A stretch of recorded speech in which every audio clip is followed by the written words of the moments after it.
그래서 강의하시기 전에 한 20분 정도 함께 목탁 소리에 맞춰서 같이 금강경 12분까지 합송을 하고 몸과 마음을 가다듬고 그다음에 강의 듣는 걸로 그렇게 정했습니다. 그리고 중간에는 10분 쉬었다가 이어가도록 그렇게 준비를 했습니다. 언제든지 좀 불편하고 힘든 게 있으시면은 스태프분들에게 말씀을 꼭 해주시기 바랍니다. 5시 반이 딱 됐으니까 공부 시작하도록 하겠습니다. 감사합니다. 전번 주에 이어서 오늘 이렇게 여러분들이 성황을 이루어주셔서 너무 감사합니다. 이것이 이루어지기까지는 여기 정가원 원장님, 법사스님의 큰 배려와 안내로 저희들이 이렇게 근무를 했고요. 실제적인 진행은 우리 마가스님이 여러 가지 조언을 주셨습니다. 저희들은 다만 저희들이 여태까지 몇 사람이 통과된 것을 이렇게 여러분과 같이 나눌 수 있다는 그런 것만 이제 해결될 수 있다고 해서 너무 감사하게 받아들이고 있습니다. 이제 우리가 여기서 김원수 교수님이 그동안에 하신 50년간에 걸친 수행의 업종을 간단하게 여러분에게 말씀드림으로써 이것이 생활 속에서 실천이 되고 또 나 자신도 직접 여기 동참할 수 있다. 그리고 이것이 우리 지금 오늘 하루하루의 삶을 아주 의미 있는 세계로 새롭게 끌 수 있는 중대한 전기가 되기를 저희들은 빌고 바라겠습니다. 저희들도 노력하겠습니다. 예, 법타스님 저 뒤에 와 계신데 예, 법타스님 박수 한번 쳐주시고요. 법타스님 말씀하세요.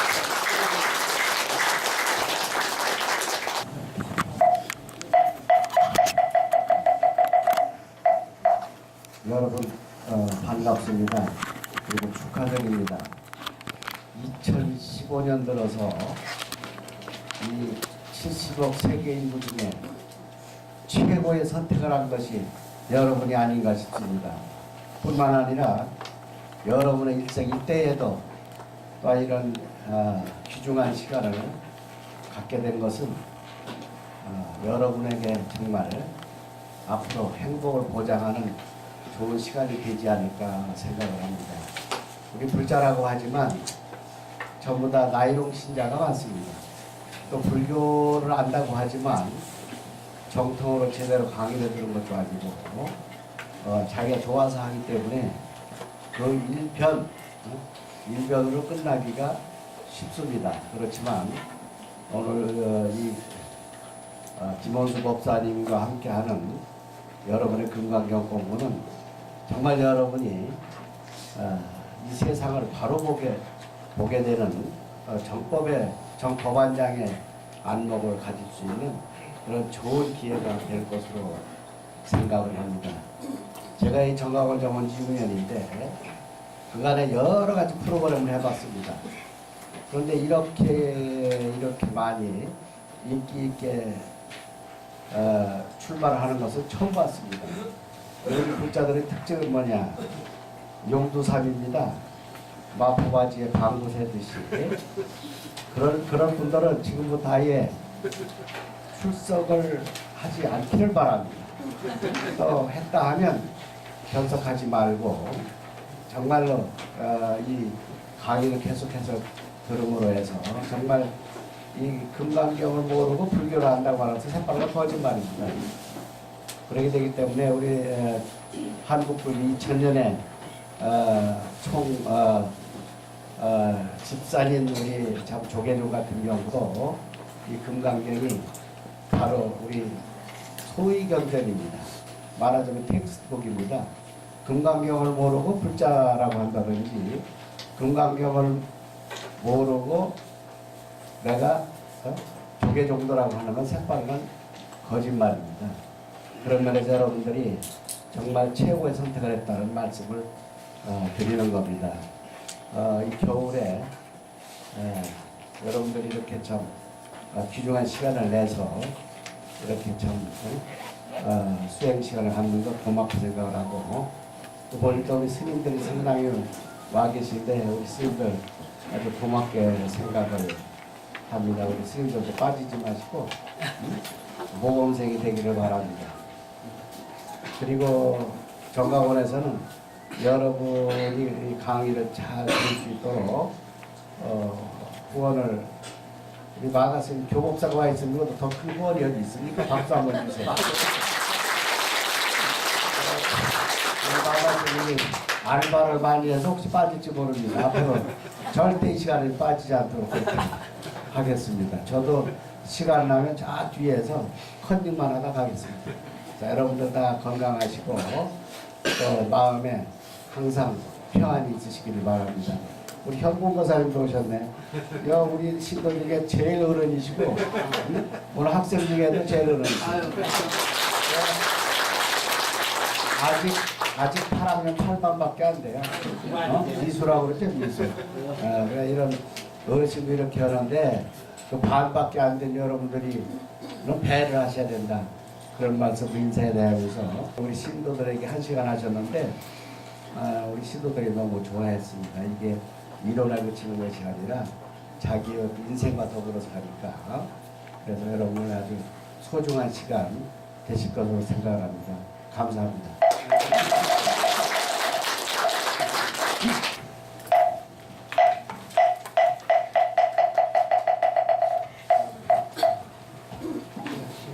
소개받은 김원수입니다.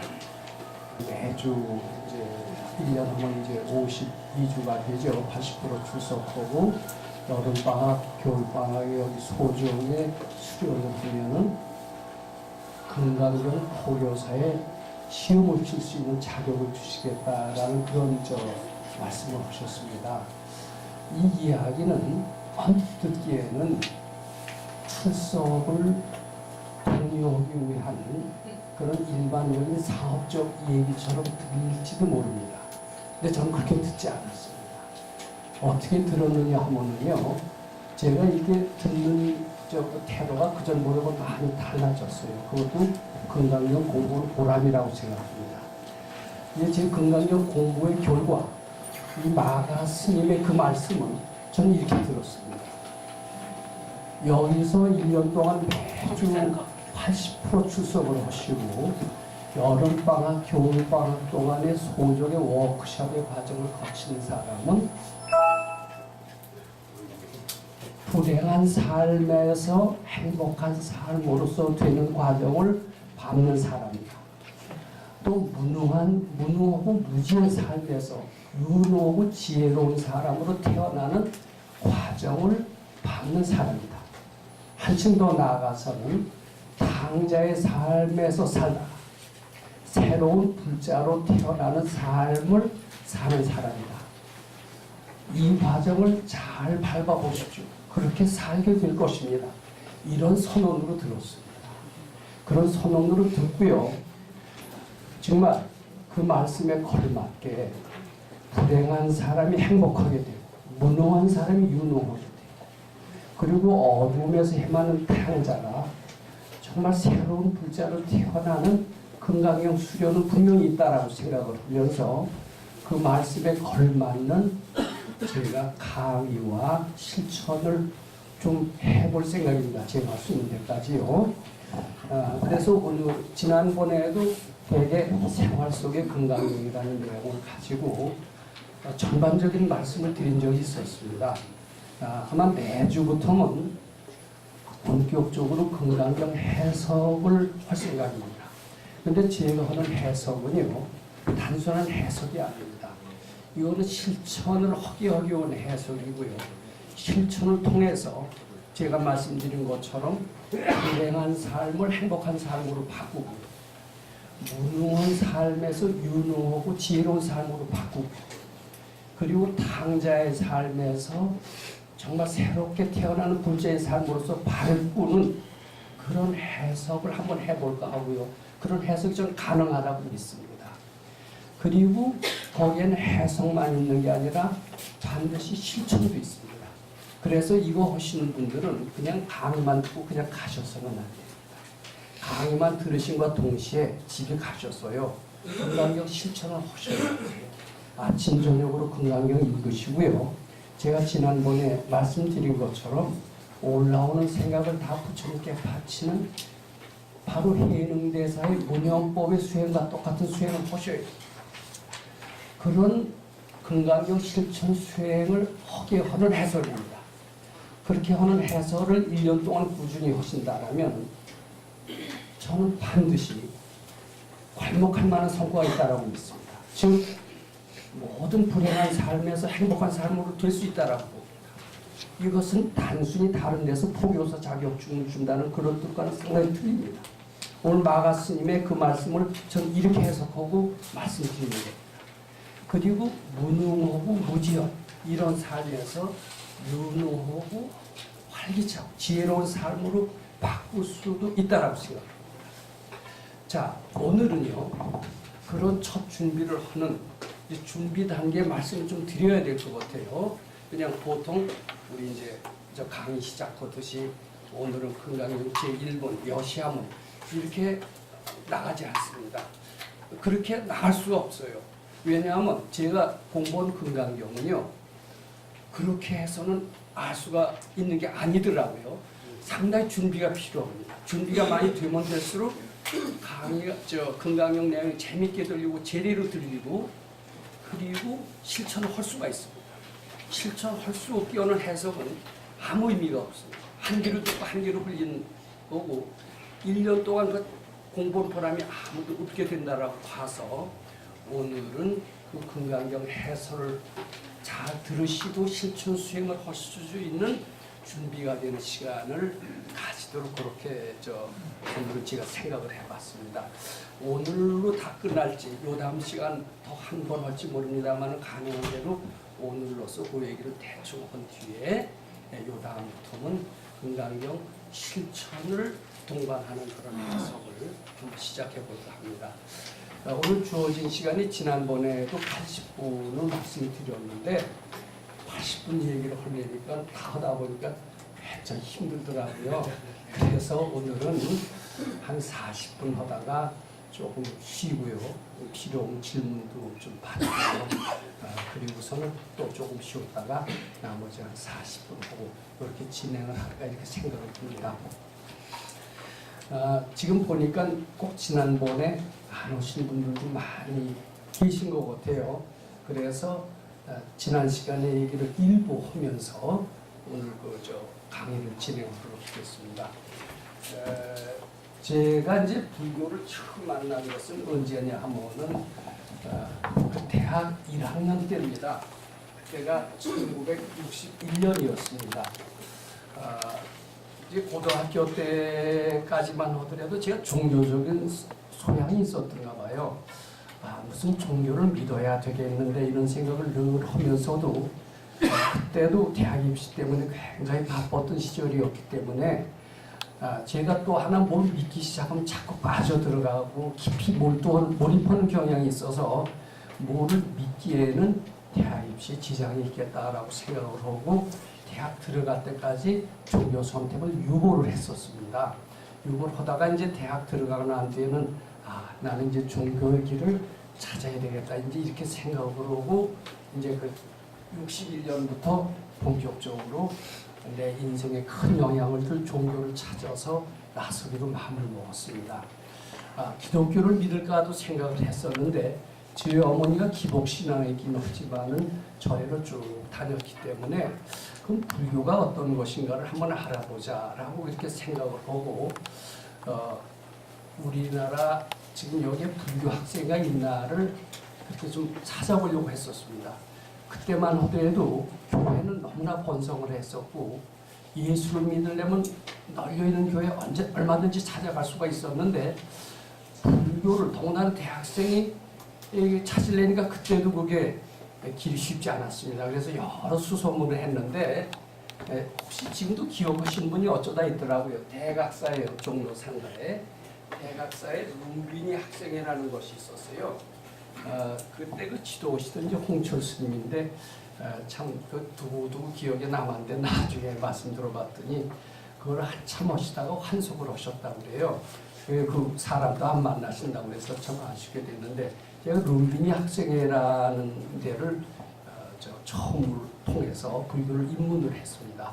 이 룸비니 학생회는 많은 불교 지도자를 배출했던 아주 그때 아주 독특하고 그랬던 그 학생회입니다. 지금 서울시장으로 있는 박원순 시장도요. 자기 불교 신자래요. 뭐 때문에 불교 신자냐면 룸비니 학생회를 거쳤다라는 식으로 하면서 룸비니를 들먹였던 그런 그랬습니다. 한번 그분한테 가서 물어보시면 그렇게 나올 겁니다. 근데 이때 불교를 처음으로 아는데요. 전 전생의 인연인 것 같아요. 아주 깊숙이 빠져들어갔어요. 제가 충격을 말할 수가 없습니다. 그래서 불교를 하면서 학교 공부는 뒷전이 됐습니다. 매일 학교 가서 그때 이제 처음으로 읽었던 책이 뭐냐 하면은 그때 상당히 수준이 높은 책인데 신소천 스님이라고 지금은 아마 기억에 다 사라졌고 아마 여기 스님들은 기억에 남으실지 모릅니다만은 최초의 금강경 해설서를 내신 분이 아닌가 싶습니다. 그분의 이제 금강경 해설서를 만나게 됐는데 일제시대 때 했던 그 누런 책이고요. 지금도 없어진 이런 점이 있는 이런 글자로 된 해설서였습니다. 근데 그 해설서를 읽으니까요 너무나 감동적이에요. 자, 이런 거 전생의 인연 아니면 해석이 안 되는 것 같아요. 저는 타고난 불자인 것 같습니다. 아주 감동을 하고요. 그리고선 그 뒤로 스님을 그대로 닮으려고 했습니다. 아주 고지식하게요. 어렸을 때부터 제가 육식을 별로 안 좋아했는데 잘 맞아서 육식도 안 하고요. 그리고 우리 아버지 술 되게 좋아했습니다. 아마 제 체질도요, 술 웬만큼 먹어도 얼굴 안 빨개지는 체질이거든요. 근데 입학 때 미팅 하이래 무슨 술 한데 술 안 먹고요. 물론 담배 배우지도 않았습니다. 그리고 여자하고 가까이 하면 안 된다는 얘기가 있어서 그때 만원 버스 때도 이렇게 여자 근처만 오면 멀리 가고 됐을 정도로. 근데 그게 아주 막 들었어요. 그리고 불자답게 살려고 노력을 했었습니다. 그러다가 이제 1963년에 이제 우리말 팔만대장경이라고 지금도 그 책이 그대로 나오고 있습니다. 그게 처음으로 나왔는데 너무나도 반가웠습니다. 그 전에는 불교에 관한 서적이 아주 불모지되었던 것 같습니다.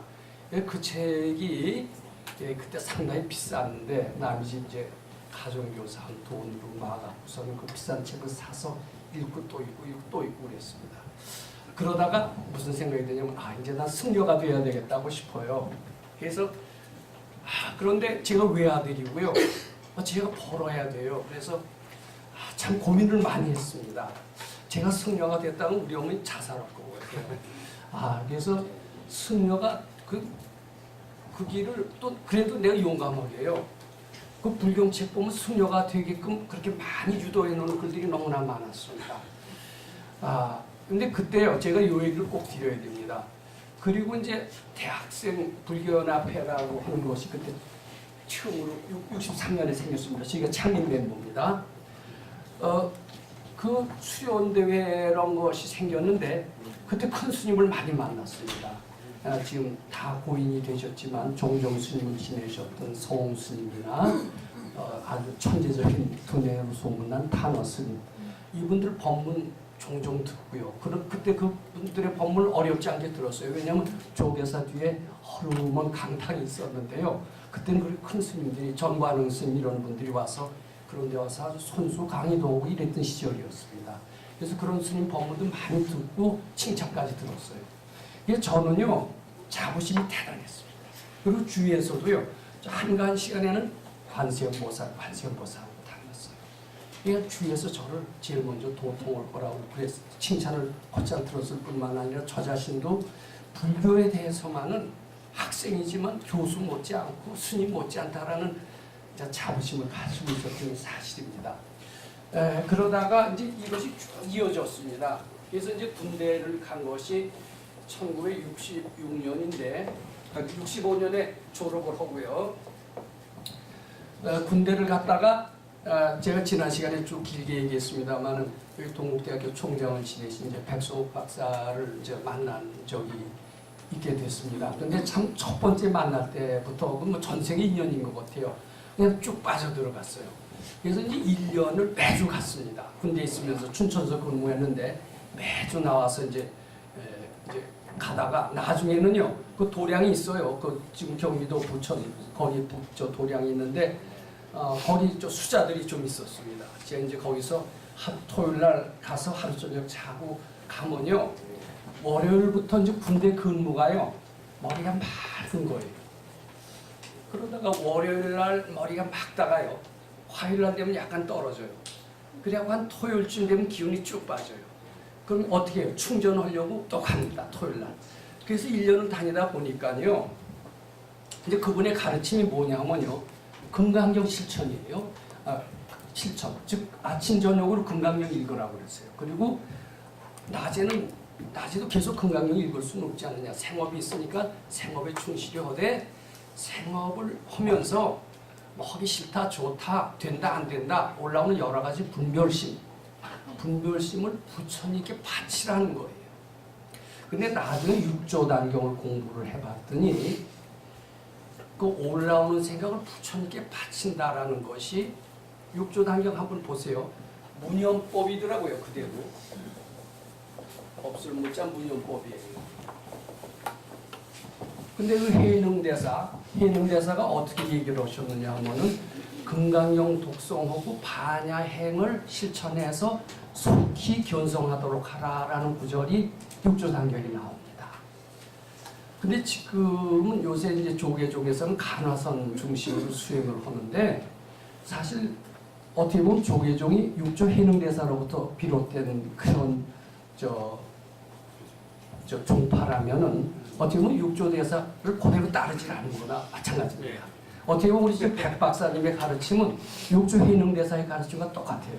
금강경이 있고 올라오는 생각을 이 중생심입니다. 불심으로 바꾸라는 거예요.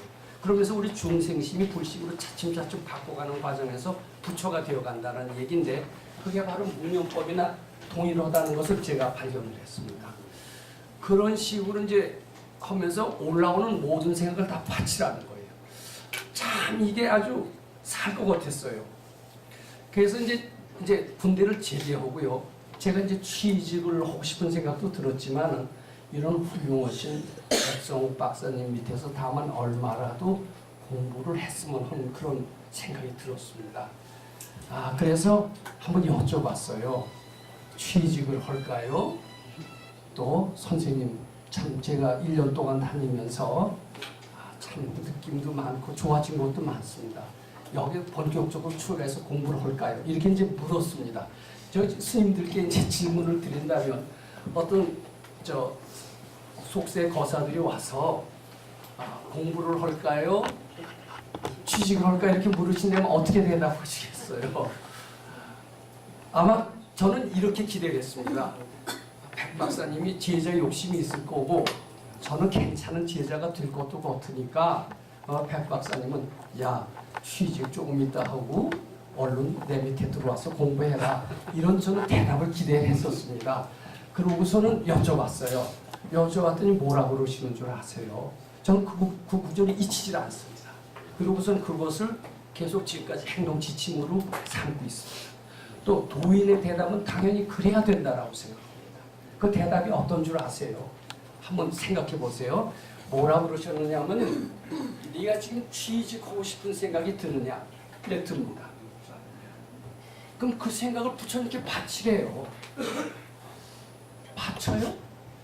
그럼 바치면 어떻게 되죠? 자꾸 바치면 알아진대요. 해답이 나온대요. 해답이 나올까 저는 그게 약간 궁금했습니다. 고뒤에. 그런데 취직하고 싶은 생각도 드는데 또 선생님 모시고 공부하고 싶은 생각도 듭니다. 그랬더니 그 생각도 바치래요. 그러니까 이렇게 갈등하는 물음을 할 때 어떤 정답을 주시지 않아요. 네 속에 지혜의 길이 있다. 그것을 금강경 독송과 문현법을 통해서 네 지혜를 개발해라. 그래서 그 지혜에 의해서 움직여라. 누구 말에 따라서 움직이지 마라. 그 요점이 그겁니다.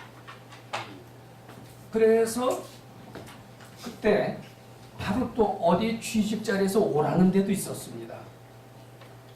거기 가고 싶은 생각도 났다가 여기 한번 가게 되면 영원히 공부 못할 것 같은 생각도 들어서 또 공부하고 싶은 생각도 났다가 왔다 갔다 하는 거예요. 아마 그러실 때가 참 많을 겁니다. 저도 지금도 그럴 때가 있어요. 근데 그럴 때는 한번 바치는 게 좋습니다. 근데 이게 준비가 잘 된 사람은 딱 바치면은 바치는 순간 설명이 돼요. 우리 중생심은 모르는 마음입니다. 불심은 뭐예요? 중생심은 몰라요. 우리는 모르는 게 모르고 무능하고 이렇습니다. 근데 이걸 부처 이렇게 바침으로써 불심으로 바뀌는 겁니다. 바뀌는데 완전히 바뀌어지면은 부처님 마음이 돼요. 그러면서 지혜도 나오고 능력도 나오는데 판단력이 나온다는 거예요. 근데 그 말을 믿고 해보는데 그건 해답이 잘 안 나와요. 근데 준비가 된 사람은 바치면은 금방 알아진대요. 근데 그건 뒤늦게 알았습니다. 그때는 해답이 잘 안 나와서 해답이 안 나온다 그랬더니 이제 하시는 말씀이 그러면 한 100일이라도 해봐라. 이렇게 되신 겁니다. 그래서 저는 사실 100일만 하려고 백 박사님한테 출간을 했었습니다.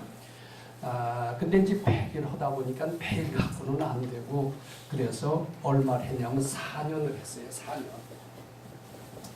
뭐 그동안 여러 가지 갈등이 있었는데 그래서 4년 하면서 역시 한 3년은 해야 되겠다라는 생각을 했습니다.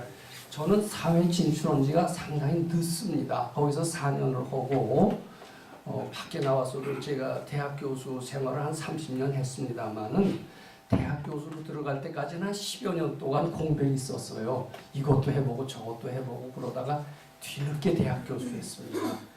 전 뒤늦게 대학 교수 되기 어려운데 어떻게 또 됐어요. 그것도.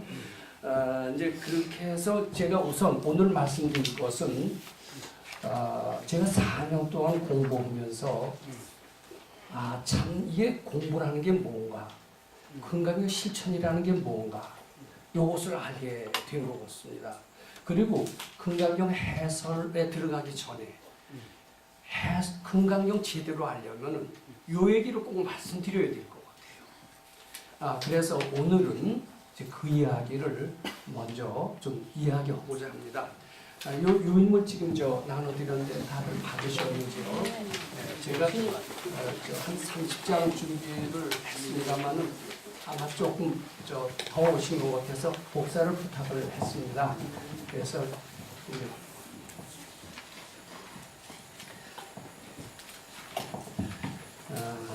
자 그러시면은 요거 처음에 보시면은 금강경 독송 이게 문용법이라고 했습니다. 무슨 생각이든지 부처님께 바치는 가르침의 실천을 통해서 체험된 진리다 그랬습니다. 그래서 이제 첫 번째는 일체유심조의 진리 이렇게 이제 제가 했습니다.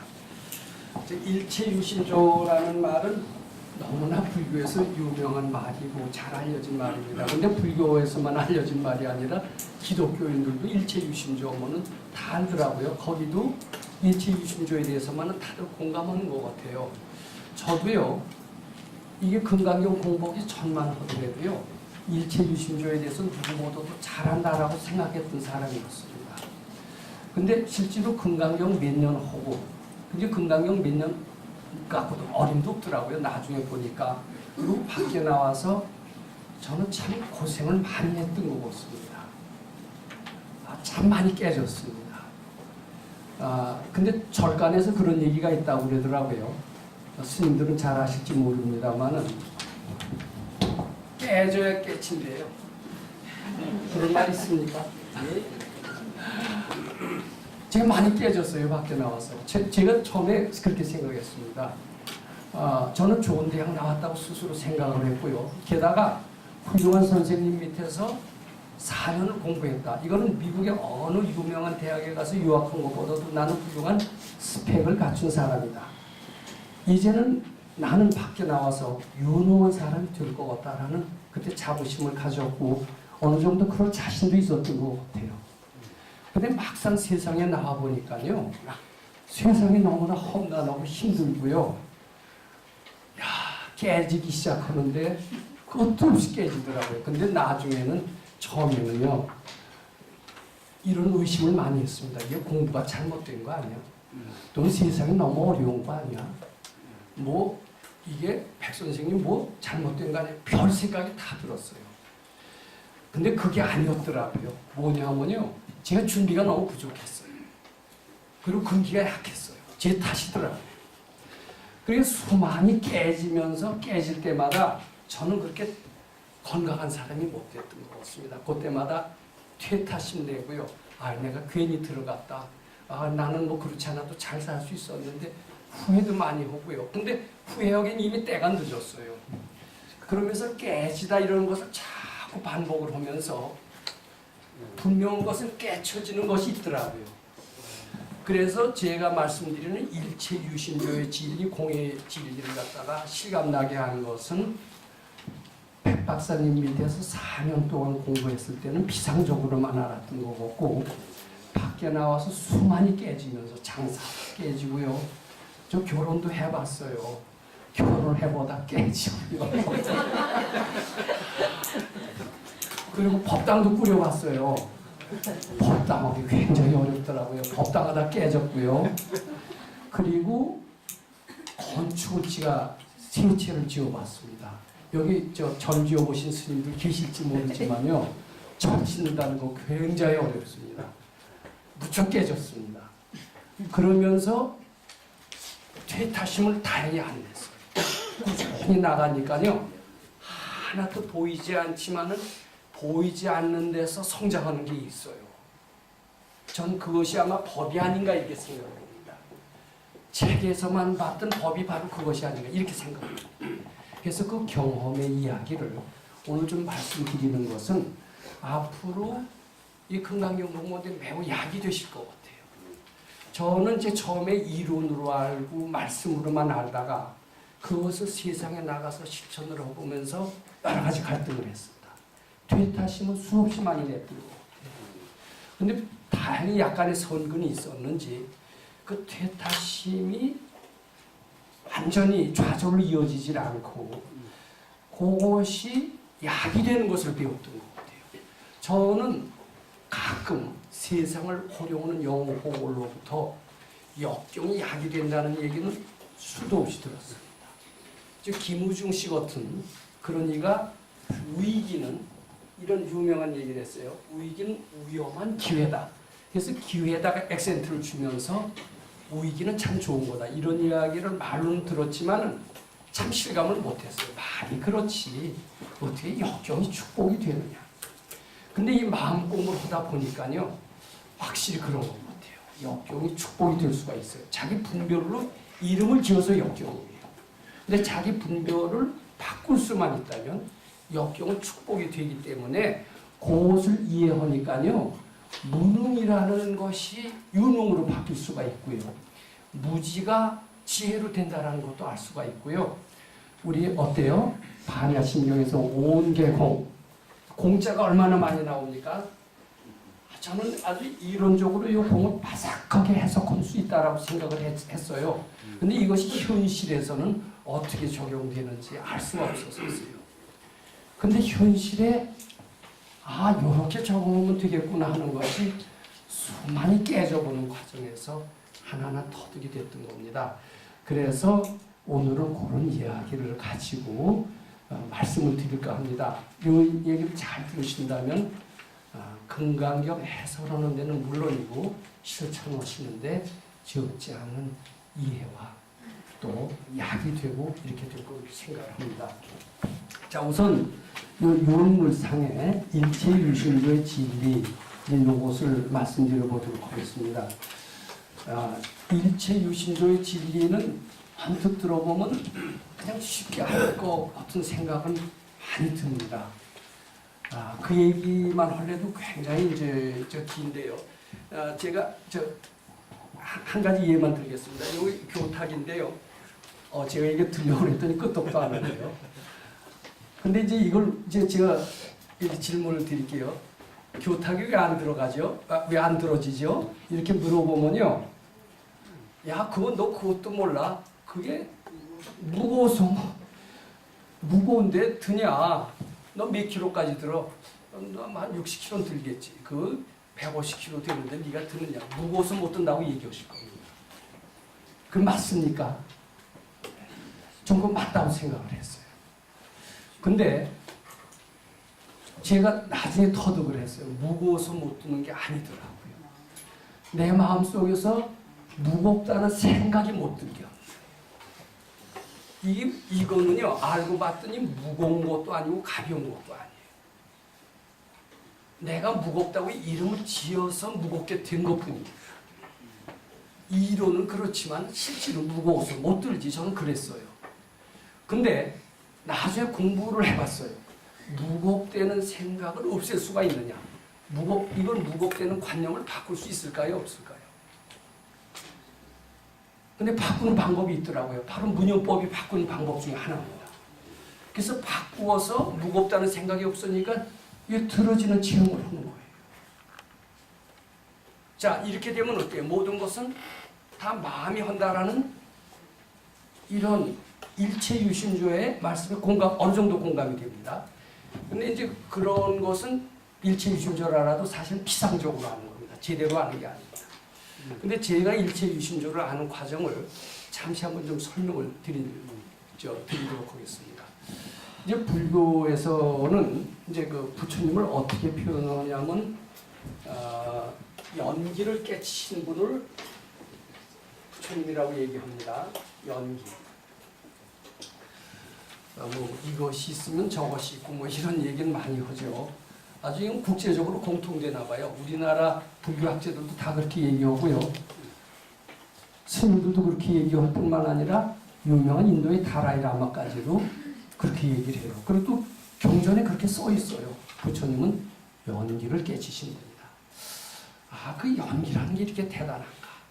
연기는 부처님 태어나기 전에도 있었고 그 후에도 있었다. 이제 이러면서 연기의 중요성을 굉장히 강조하는 대문들이 많이 나옵니다. 근데 전 그 말이 참 실감이 안 났습니다. 내가 이해하는 것은 그렇지 않다. 이렇게 쭉 생각을 했습니다. 그렇지만은 이거는 믿어지더라고요. 우리 유명한 의상대사하고 원효대사가 당나라로 공부할 때 이야기입니다. 공부하러 가다가 밤중인데 목이 몹시 말라서 어느 물 있는 데를 찾았는데 물웅덩이를 보니까 굉장히 이제 밤중이니까 잘 안 보여서 맛있게 먹고 그 이튿날 가봤더니 거기 뭐 해골이 있다는 그 유명한 이야기가 있지 않습니까? 그걸 보는 순간 원효 스님과 의상 스님이 그걸 토했다고 그래요. 토했는데 원효 스님은 거기서 다 깨쳤대요. 아, 그러면서 그걸 원효 스님의 오도송이라고도 얘기를 합니다. 뭐냐면 종종 심생 종종 법생 종종 심멸 종종 법멸.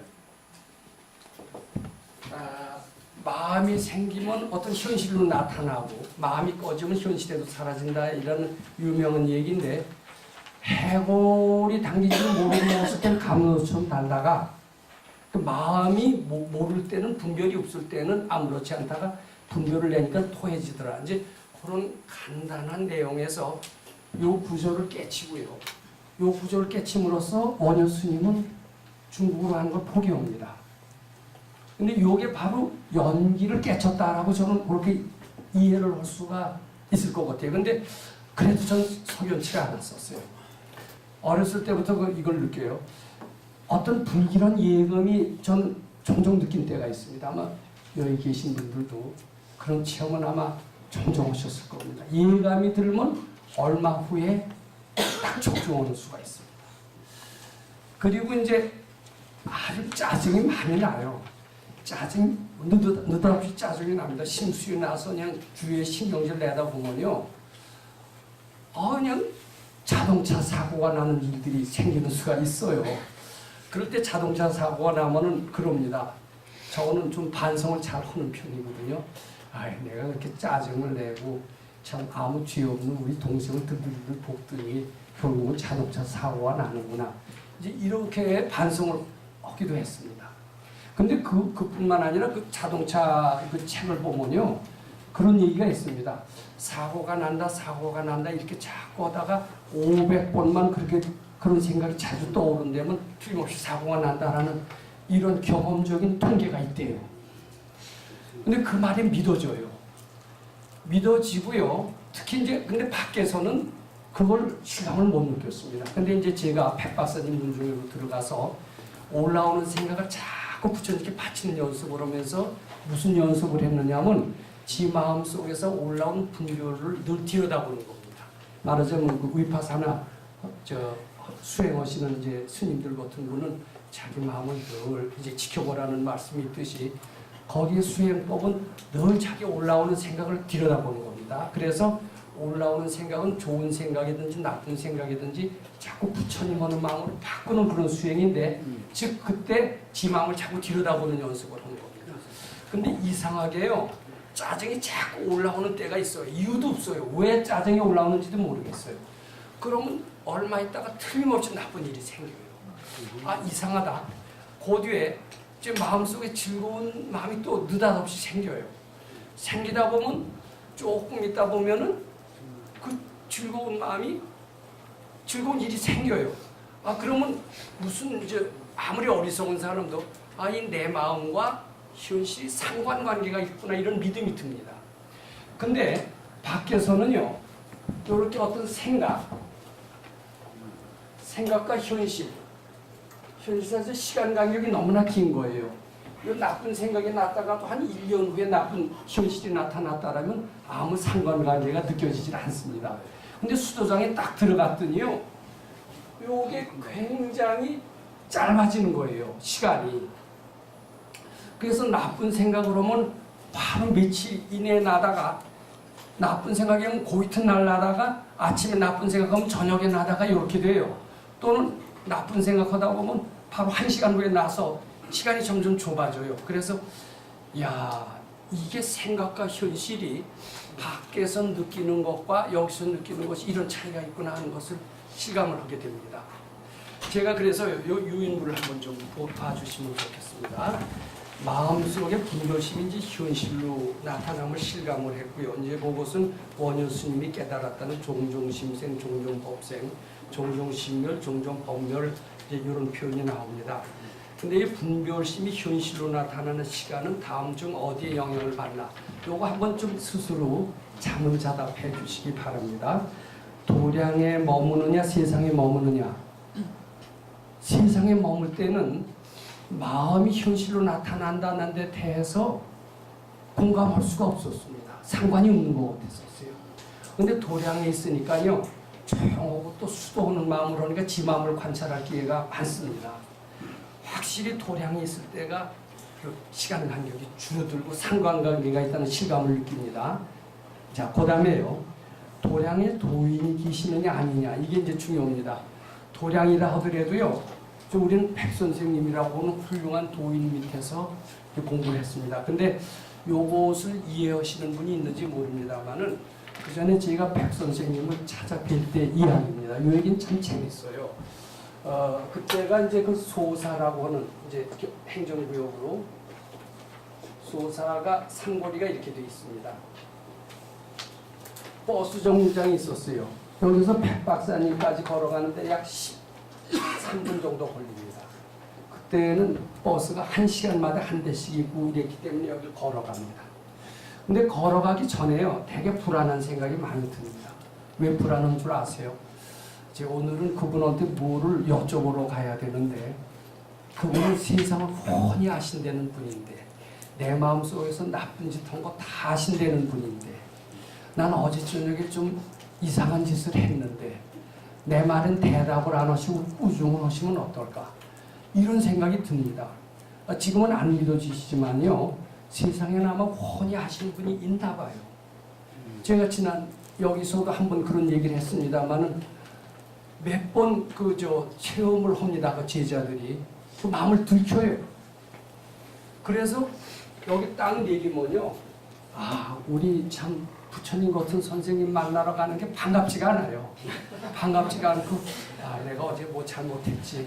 오늘 가서 어떻게 얼굴 쳐다보나. 그렇지만 안 갈 수도 없고요. 그러면서 이제 불안한 마음으로 자꾸 갑니다. 거의 한 번도 편안한 마음으로 간 적이 없었던 것 같아요. 1년을 다녔습니다만 제가. 근데 참 이상해요. 여기서 서울에서 올 때까지만 해도 불안하고 차츰차츰 걸어나다가 자꾸 불안하다가요. 이상하게요. 자꾸 불안이 줄어들어요. 줄어들다가 딱 들어가잖아요. 아무 생각 안 나요. 편안해요. 참 이상해요. 근데 나만 그런 줄 알았더니 다 그렇대요. 거기서 질문할 거는요. 저거 오지 않으면 다 잊어버려요. 뭐 때문에 왔지? 아무 생각이 안 나요. 근데 이런 거 믿으실지 모릅니다. 어떤 한 분이요. 공부 잘하는 분이 있대요. 분별을 잘 받치시는 분이 있다라면 주위 분위기가 그렇게 된다네요. 그래서 공부는요. 그런 분이 계신 데서 하면 좋대요. 그럴까요? 안 그럴까요? 근데 그것은 그런 데서 공부 안 해보신 분은 절대로 공감을 못합니다. 근데 저는 그런 데서 공부를 해봤기 때문에 그걸 아주 실감을 합니다. 그래서 그분 거기는요. 마음이 아주 편안합니다. 경치도 좋지 않아요. 소나무도 없어요. 삭막한 데인데 마음은 편안해요. 근데 그런 데서요. 자, 마치 이런 비유가 있습니다. 이 절간에서 나온 비유인지 모르지만 밝은 태양일수록 어때요? 응달은 어떻습니까? 더 진하죠. 그래서 그 도인이 계신 곳은 마치 밝은 태양이 있는 거나 똑같아요. 근데 그런 도량에 앉아서 은큼한 생각을 한다라고 쳐봐요. 그러면은 밖에서는 아무리 은큼한 생각을 하고 뭐 별 나쁜 생각을 다 해도요. 현실로 잘 나타나지도 않을 뿐만 아니라 양심의 가책도 안 되고요. 그리고 어떤 처벌로 이어지지 않는 것 같습니다. 근데 거기서는요. 그런 불순한 생각이 거기라고 안 올라오겠어요. 거기서도 올라오더라고요. 올라오는 순간 더 잘 보여요. 더 잘 보이고요. 불순한 생각이 나타나면 바로 그 현실은 바로바로 나타납니다. 그래서 우리는 이런 때가 있어요. 이제 무슨 기계를 가지고선 젖소를 짜는 걸 했는데 젖소 먹이는 그 엔시레이지라고 그걸 만들 때 그게 잘 고장이 납니다. 고장이 나면은 이제 그걸 갖고 꾸중을 하세요. 그럼 왜 꾸중을 하세요? 그 기계가 뭐 이상해서 잘못된 거지. 우리가 뭐 최선을 다했는데 왜 꾸중을 하십니까? 여기 절에서 큰 스님 모시고 지내시는 이제 스님들을 묻겠는데 절에서도 울력이 있을 겁니다. 울력을 하다가 뭐 사고가 났을 때 아무 잘못 없을 때 그 큰 스님께서 꾸중을 하시는지 전 묻고 싶어요. 근데 우리는 꾸중을 당해요. 그럼 억울하기 짝이 없어요. 근데 뭐라고 꾸중을 하시냐면 너희들이 공부 잘못하니까 기계가 고장났대요. 처음엔 말도 안 되고요. 선생님 엉터리인가 그랬어요. 근데 이제 나중에 보니까요. 그거 알아듣는데 굉장히 시간이 걸렸습니다. 밝은 태양 앞에서 응달이 더 어둡습니다. 그래서 그런 일도 있을 수 있구나. 그것을 느낍니다. 근데 이것을 믿는지 모르겠어요. 백 선생님께서는 종종 사람을요. 자, 너 이제 100일 동안 공부로 왔다고 저는 처음에 그랬지만은 한 열흘쯤 있다 보따리 싸고 가라고 그런 수가 있습니다. 근데 종종 내쫓아요. 보통 여기 세상식은요. 어떤지 모르겠어요. 저는 스님들이 상자를 많이 두시는 걸 좋아하시는지 적게 두시는 것을 좋아하시는지 모르겠습니다만은 백 선생님 스타일이라면요. 상자를 안 받으시는 것이 그분의 특징입니다. 그분은 나이 70대도록 없었습니다. 그리고 사람을 왜 내쫓느냐 하면은요. 왜 내쫓는 줄 아세요? 미우니까 내쫓지. 그리고 공부 제대로 안 하니까 내쫓지 이렇게 생각을 합니다. 근데 이 해석은 참 알아듣기 어려운 해석이에요. 왜 내쫓느냐 하면은요. 너를 위해서 내쫓는데요. 그 말 이해됩니까? 너 여기 있다가는 죽는데요. 죽으니까 살기 위해서 내쫓는데요. 그리고 넌 뭐 때문에 죽을 짓을 했나? 내쫓기 전에 반드시 설명을 해줍니다. 그분은 신도를 끄는 분이 아니에요. 있을 사람은 있고 보낼 사람은 보내는 게 그분의 특징입니다. 왜 죽느냐 하면요. 밝은 태양 아래서는 응달이 더 어둡다고요. 거기 가서도 불경한 생각을 내는 수가 있어요. 백선생 저거 뭐 말로 도인이지 뭐 진짜 뭐 도인이야? 세상을 안다고 그러지만 뭐 알아? 이런 의심이 납니다. 실제로. 또 아는 척을 잘 안 하세요. 그리고 보니까 뭐 백선생님 보니까 젊은 여자가 옆에서 들들들들 끄는데 저분도 여자 좋아하겠지 이런 생각이 또 나오는 수가 있어요. 근데 그게 자기가 멈추려고 해도 안 멈춰줘요. 근데 그런 거 자꾸 하면은요 거의 야 너 보따리 싸라 이렇게 됩니다. 그리고 왜 보따리 싸냐면 그 생각은 밝은 태양에서 응달을 만드는 것이기 때문에 그 너를 다치게 한대. 너 죽을 수가 있대요. 그러니까 내보내는 이유가 잘못하고 공부 안 해서 내보내는 게 아닙니다. 너 살기 위해서 내보내는 거예요. 그래서 거기 3년을 채운 사람이 많지가 않았습니다. 3년을 버텨나기만 하면은 그건 잘한 거예요. 지금 소위 이제 미국의 교육 제도가 거기 붙어있기 힘들 정도로 늘 긴장감을 준다는 것이 소위 미국식 교육 제도라고 이렇게 알려져 있습니다. 특히 한국은 대학 같은데 어떻습니까? 입학만 하면 되게 졸업이 되죠.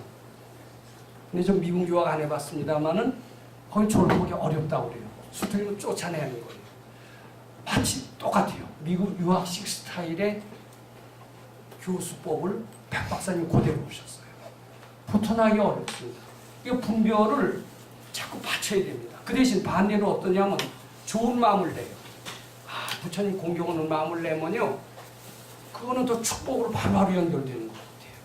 그래서 지금 요 얘기를 꼭 말씀드리고 싶습니다. 요게 저는 이 밝은 도인이 계신 도량의 특색을 설명드리는 것은 매우 필요하다고 보기 때문에 이런 것을 없이 바로 금강경 해설로 들어간다는 것은 금강경 이해하는데 도움이 안 되고요. 제가 금강경 해설하면서도 가끔 이런 이야기를 드릴 수밖에 없습니다. 그래서 거기 보면은 도량에 도인이 계시느냐 아니느냐. 도인이 계시면요 이 분별이 바로 현실로 빨리빨리 나타납니다. 그 다음에 C 보면 세상에서 업보가 심한 곳이냐 아니냐 읽어봐야 됩니다. 근데 세상에서도 공부가 잘 되는 세상이 있고요 안 되는 세상이 있어요. 우리가 보통 여기 스님들 출가하고 계시지만은 출가해야 공부가 된다고 그럽니다. 그리고 부처님께서도 출가를 많이 권장하셨어요. 세상에서 부귀영화 탐하지 말고 업보를 던지고 출가해라. 저는 그걸 굉장히 공감을 합니다. 근데 세상이라고 다 안 된다라고는 저는 생각을 안 합니다. 세상에서도 되긴 되는데 업보가 심한 데가 있고 업보가 덜 심한 데가 있다고 봅니다. 특히 업보가 심한 것은 부부끼리 있으면 안 됩니다. 근데 세상에 있어도 같은 친구끼리 있는 데는 좀 공부가 될 것 같아요. 그래서 저기 세상이지만 업보가 심한 곳이 아니냐 요 차이가 나고요. 수도가 진행되느냐 아니느냐에 대해서도 틀립니다. 그러니까 제가요 수도를 안 하고요 생각이 많아요. 생각이 많을 때는 내 생각이 현실로 잘 안 나타나더라고요. 근데 이제 제가 수도를 했어요. 수도를 했다는 증거가 뭐냐면요 생각이 잘 안 올라와요. 지금 여기 계신 분한테 제 질문을 드립니다. 지금 한 5분 동안 앉아 계셨을 때 5만 가지 생각이 다 납니까? 또는 아무 생각도 없이 고요합니까? 되게 아무 생각 없이 고요하다는 분이 좀 적고요. 5분 동안이라도 뭐 별 생각이 좀 다 날 것 같습니다. 그게 아마 중생적인 특징일 거예요. 근데 생각이 많이 나는 사람은요, 이 생각이 바로 현실로 이어지는 데는 상당한 시간이 걸립니다. 경우에 따라서 내생으로까지도 이어질 수가 있어요. 근데 수도를 하면요, 수도가 뭐냐요? 생각을 자꾸 받치는 겁니다. 생각을 받치면요, 끊임없이 일어날 것 같은 생각이 안 나는 때가 있어요. 생각이 잘 안 나요. 이제 누구 밉거나 그리울 때가 있습니다. 그리울 때 보고 싶고 자나깨나 보고 싶고 그리고 이럴 때가 있어요. 근데 그 생각을 한번 자꾸 받쳐보죠. 안 받쳐져요. 근데 자꾸 받치다 보면 나중에는 생각이 안 나는 때가 있습니다. 아무리 생각하려도 안 나요. 그리운 생각도 안 나고 미운 생각도 안 나는 수가 있어요. 그때가 분별이 쉰 때라고 말씀드립니다. 그때 가서는요, 그런 순간에는 바로 한 생각이 현실로 나타나는 시간이 굉장히 빠릅니다. 소원송치가 바로바로 됩니다. 그 절간에서도 그런 얘기해서 한 생각이 바로 현실로 일어납니다. 저는 그것을 응용한 적이 있어요. 제가 고등학교 선생을 한 1년을 한 적이 있었습니다. 근데 제 생각에는요, 고등학교 선생만 하고요, 더 이상은 좋은데 갈 대학 교수가 될 생각을 안 했습니다. 왜냐하면 대학 교수가 뭐 중요해요. 마음 닫고 밝아지는 게 얼마나 중요한데요. 그래서 저는 고등학교 선생만 하면서 부귀영화는 대학 교수 같은 건 바라지도 않고 조용히 그저 마음 건강경 공부하면서 편하게 지낼 생각을 한 때가 있었습니다. 근데 그 당시에 제가 고등학교 선생을 할 때는 수업이 너무나 많았었습니다. 일주일에 뭐 많을 땐 30시간까지 하는데 하루에 대시간씩 하려니까 아침에 나갈 때부터 전쟁하는 기분으로 나갔습니다. 거기에 교육이 뭐가 있을까? 이 고등학교 교사는 그 당시에는 아주 완전히 노동자와 같은 기분이었습니다. 그래서 아무래도 내가 좀 부귀영화를 탐하지는 않지만은 직장을 좀 옮겨야 되겠다. 근데 전 직장을 옮길 자신이 있었던 겁니다. 왜냐하면 저는 뭐 그때 대학원 석사까지는 했었을 때니까. 그러니까 저는 4년제 대학도 잘하면 갈 수가 있었지만은 4년제 대학은 외래 연구에 매달리다 보니까 내 수업을 못 할 거다. 하지만 전문 대학은 뭐 그렇게 연구를 고치지는 않을 것이다. 전문 대학 정도로 가자. 그 대신 서울 시내에 있는 전문 대학이다. 서울 시내에서도 가장 좋은 전문 대학이다. 요걸 제가 염두에 뒀습니다. 그리고 그때 전화번호부가 나왔을 때니까 전화번호부에 대학교, 고등학교, 전문대학에서 쭉 나왔는데 보니까 서울 시내에서 제일 좋은 전문대학이 눈에 딱 띄더라고요. 제가 딱 찍었어요. 좀 믿어지실지 안 믿어지실지 모릅니다만은 찍고 나 거기 간다고 그랬어요. 어때요? 돈키호테 같은 발상입니까? 아닙니까? 근데 돈키호테 같은 발상이라고 하실지 몰라도 저는 그때 가능성을 믿었습니다. 왜냐하면 분별이 쉰 사람은요, 한 생각이 바로 현실로 나타난다라는 그러한 실감을 제가 많이 했기 때문에요. 그렇게 해서 갔어요, 제가. 그렇게 되더라고요. 이게 어때요? 제가 금강경 공부를 통해서 세상에서 직장을 바꾼 최초의 실력입니다. 조금 쉬웠다. 그러면 아까 중간에 일체무신조 말씀을 다 드리지 못하고 중간에서 좀 끝냈습니다. 근데 제가 반드시 이 말씀을 드릴 때는 수도장에서 느꼈던 것을 사회에 나가서 실천했던 실천 사례를 가능하면 좀 틈틈이 드리도록 하겠습니다. 그 신뢰가 없는 이론은 어떻게 보면 죽은 이론이나 다름이 없다라고 믿고요. 특히 부처님이 가르치는 위대한 신뢰가 너무나 많은 것 같아요. 우리가 그것을 발굴해내야 되는 것이 불자의 임무라고 생각합니다. 그런 것을 많이 발굴할수록 불교는 산불교가 되고요. 많은 사람들이 불교를 귀여운 계기가 아마 될 수 있다라고 믿기 때문에 그런 사례를 제가 가능한 대로 말씀 많이 드리도록 하겠습니다. 근데 요 일체유심조의 이제 그 유인물을 보면은요, 이 생각이 그대로 현실을 만듭니다. 저는 아까도 말씀드렸지만 내가 이것이 무겁지 않고 들 수 있다라는 이 생각, 이것도 일종의 생각이라고 하죠. 그것은 실제로 들 수 있게 만듭니다. 근데 반대로요, 아무리 가벼운 게 있습니다. 이 볼펜도요, 이건 내가 들 수 없다, 이 생각을 가지고 들 수 없습니다. 이건 그때 TV 조선이라고 하는 텔레비전에서 실제로 실험을 해봤어요. 들 수 있나 없나 최면을 걷는 게 나는 못 든다라고 하니까 아주 가벼운 것도 못 들어요. 그러면 많은 분들은 최면술이니까 그렇지 실제로 어디 그럴까? 근데 실제로 그렇다라고 많이 깨친다라면은 그때 비로소 내 생각이 모든 것을 만든다라는 일체유심조의 진리에 대해서 실감을 할 수가 있고, 이 일체유심조의 진리를 깨친다라는 것은, 즉 내 마음이 모든 것을 만든다라는 것을 깨칠 때 내가 곧 부처다라고 깨치는 것과 하나도 다르지 않습니다. 내가 다 할 수 있는, 나는 전지전능한 존재다라고 깨치는 것과 동일하기 때문에 일체유심조를 깨치는 것은 내가 곧 부처라고 깨치는 것과 하나도 다르지 않다라는 것이고, 바로 우리 불교에서 지향해야 될 것은 뭐 간화선을 통해서 탕하고 깨치는 방법도 있겠지만은 어떤 다른 방법을 통해서라도 일체유심조를 실감나게 하는 것은 매우 필요한 일이라고 생각을 하는 겁니다.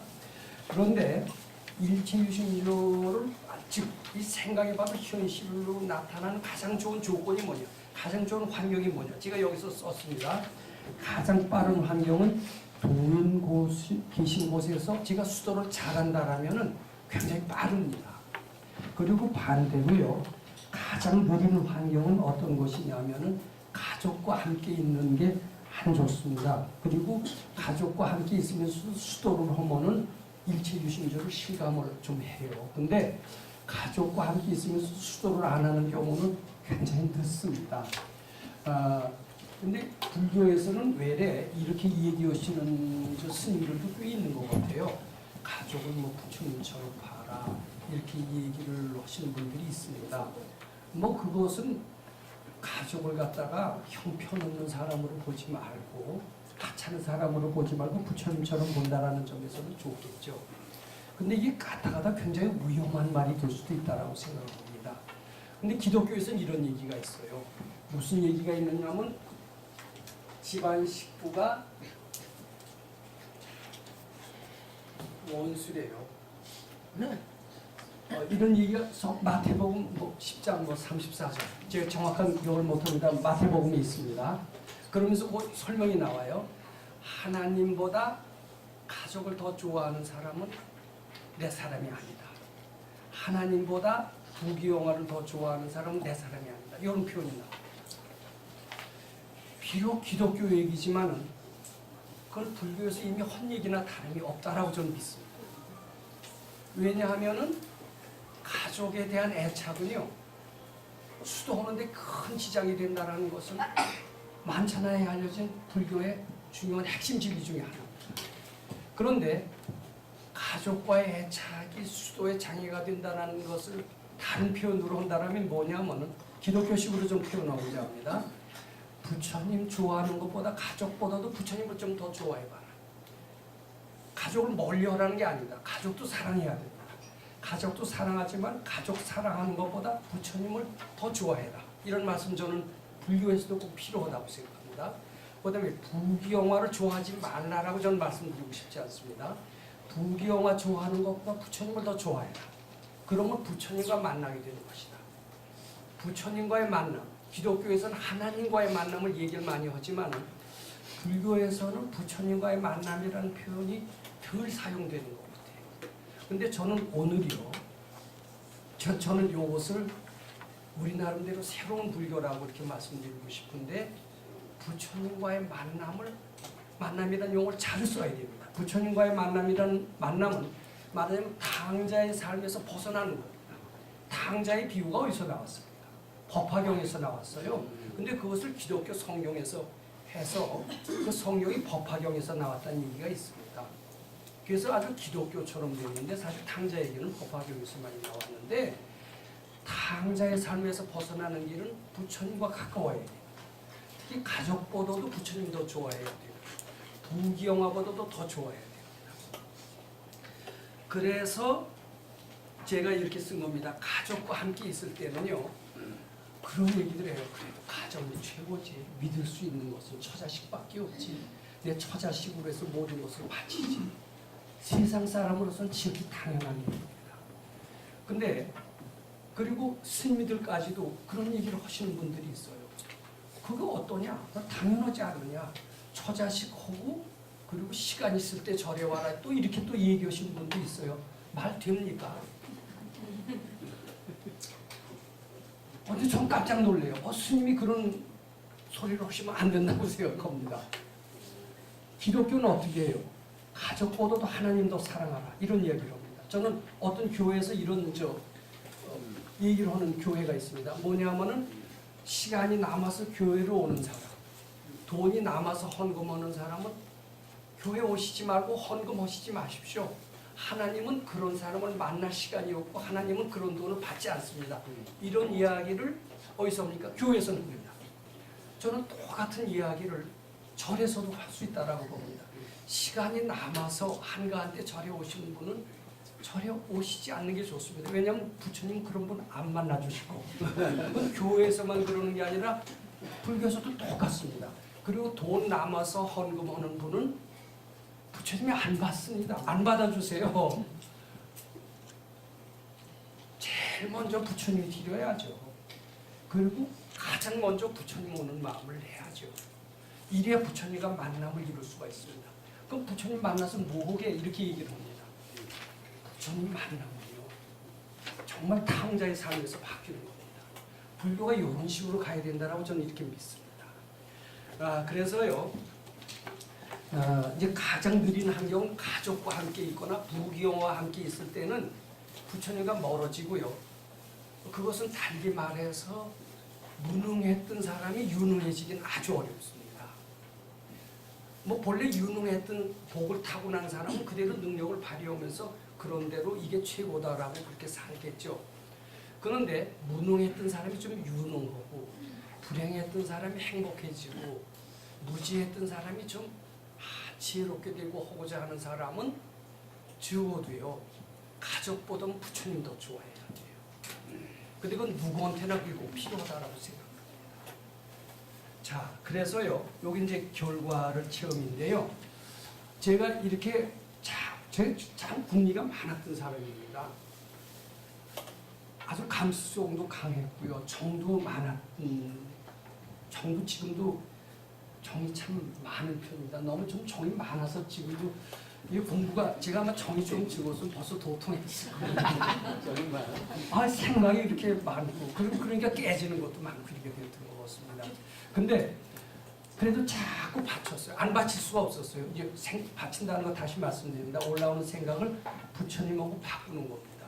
근데 그 실감이 안 나요. 그게 그렇게 물건이래 받치지 생각을 어떻게 받치느냐. 그리고 생각하고 물건은 다르다. 물건은 형상이 있지만 생각은 형상이 없다. 이렇게 됩니다.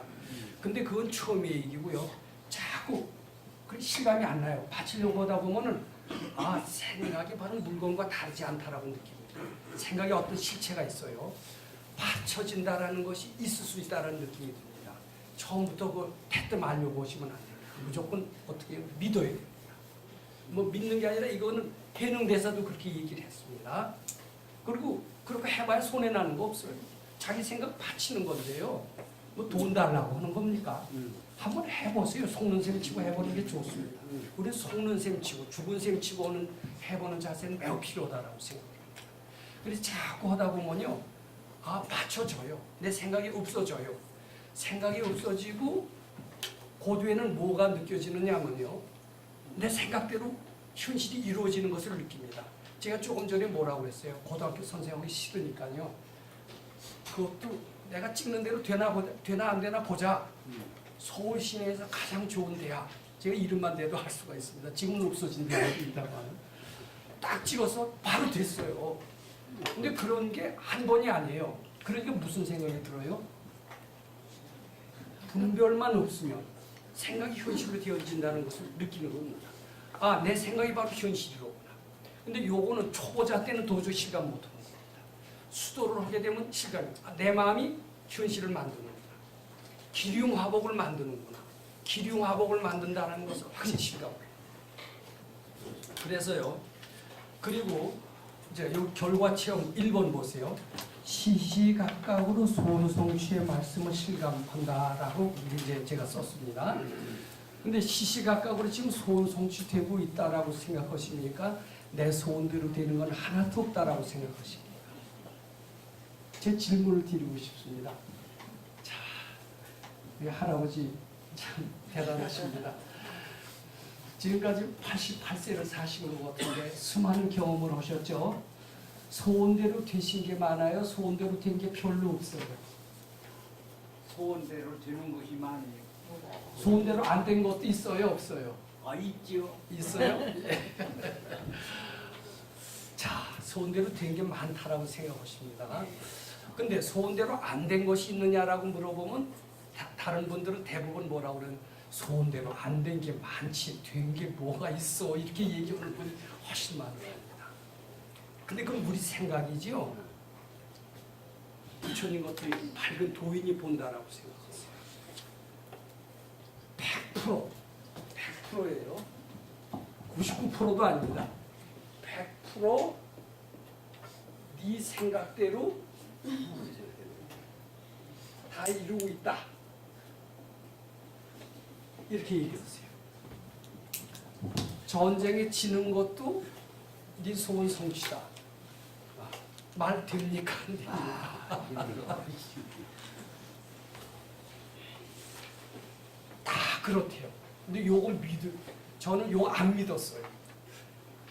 어떻게 연애를 걸다가 실현을 당해요. 나는 연애에서 그 여고 결합했으면 좋겠는데 결합은 안 해도 영원한 친구로서 지내면 좋겠는데 싹 배반을 하는 체험을 저는 몇 번 했어요. 그럴 때 야, 하늘도 넘어오고 못도 넘어오고 박근혜 대통령이 얘기했듯이 10길 물속은 알아도 한 길 사람 속은 모른다 이런 소리를 많이 했습니다. 그리고 시시각각으로 소원성취한다는 얘기를 했다면 전혀 안 믿었을 거예요.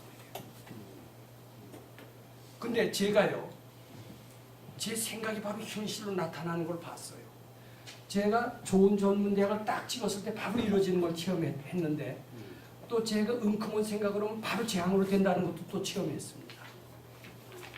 자, 좋은 거 나쁜 거 다 현실로 이루어진다라고 체험을 했다라고 가정으로 그것을 믿는다라면은 이 말에 동의할까요, 안 할까요? 동의할 수밖에 없습니다.